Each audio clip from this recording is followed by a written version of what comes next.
Fashion show attend ചെയ്യാൻ വേണ്ടി ഞങ്ങൾ ഇന്ന് കണ്ണൂരേക്ക് പോവുകയാണ്. ഞങ്ങൾ പ്രോഗ്രാമിൻ്റെ തലേന്ന് ദിവസം തന്നെ കണ്ണൂരേക്ക് പോയിന് കേട്ടോ. അപ്പോൾ എല്ലാവരും ഭയങ്കര എക്സൈറ്റ്മെൻറ്റിലാണ്. ആദ്യമായിട്ടാണ് ഞങ്ങളിങ്ങനെ ഒരു ട്രിപ്പൊക്കെ പോകുന്നത്. അതുകൊണ്ട് തന്നെ ഞങ്ങൾക്കൊക്കെ ഒരു ട്രിപ്പ് മൂടായിരുന്നു. നമ്മളൊരു പ്രോഗ്രാമിന് വേണ്ടി പോകാമെന്നേ തോന്നിയില്ല. ട്രെയിനിലായിരുന്നു ഞങ്ങൾ പോയത്. റെയിൽവേ സ്റ്റേഷനിൽ നിന്ന് ആദ്യത്തെ ചായ കൂടി നടത്തി ഓട്ടോയിൽ കയറിയപ്പോൾ തന്നെ നല്ല മഴ. അപ്പോൾ പിന്നെ ഞങ്ങൾ വേഗം അടുത്തുള്ളൊരു മാളിൽ പോയി.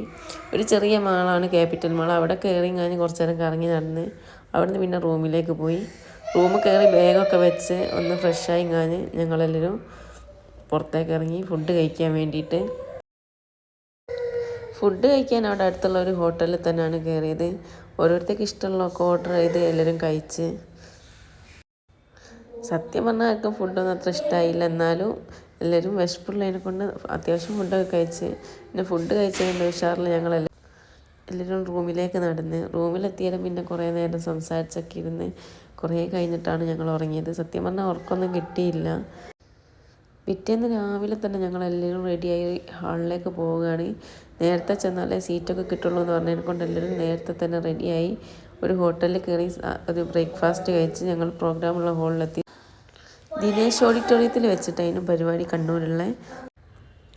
ഞങ്ങളെത്തിയപ്പോൾ തന്നെ നല്ലോണം അത്യാവശ്യം ആൾക്കാരൊക്കെ എത്തിയിട്ടുണ്ടായിരുന്നു. ഓരോ സ്ഥലത്തുനിന്ന് ദൂരത്തുനിന്നൊക്കെ വരുന്ന ആൾക്കാരായതിനെ കൊണ്ട് എല്ലാവരും നേരത്തെ തന്നെ എത്തിയിട്ടുണ്ട്. നേരത്തെ എത്തിയതിനെ കൊണ്ട് ഞങ്ങൾക്ക് വേഗം സീറ്റൊക്കെ കിട്ടിയിട്ടോ. പ്രോഗ്രാം തുടങ്ങാൻ വേണ്ടി ഒരു മണിക്കൂർ ഞങ്ങൾ വെയിറ്റ് ചെയ്ത് അങ്ങനെ പ്രോഗ്രാമൊക്കെ സ്റ്റാർട്ട് ചെയ്ത്. സോഷ്യൽ മീഡിയ ഇൻഫ്ലുവൻസേഴ്സായ മീത്തൻ മീഡിയ ആയിരുന്നു കേട്ടോ ഞങ്ങളെ പ്രോഗ്രാമിലെ സ്പെഷ്യൽ ഗസ്റ്റ്. അവരുടെ വക റാം വാക്കൊക്കെ ഉണ്ടായിരുന്നു. ബാക്കി വിശേഷങ്ങൾ അടുത്ത വീഡിയോയിൽ കാണേ. ബായ്.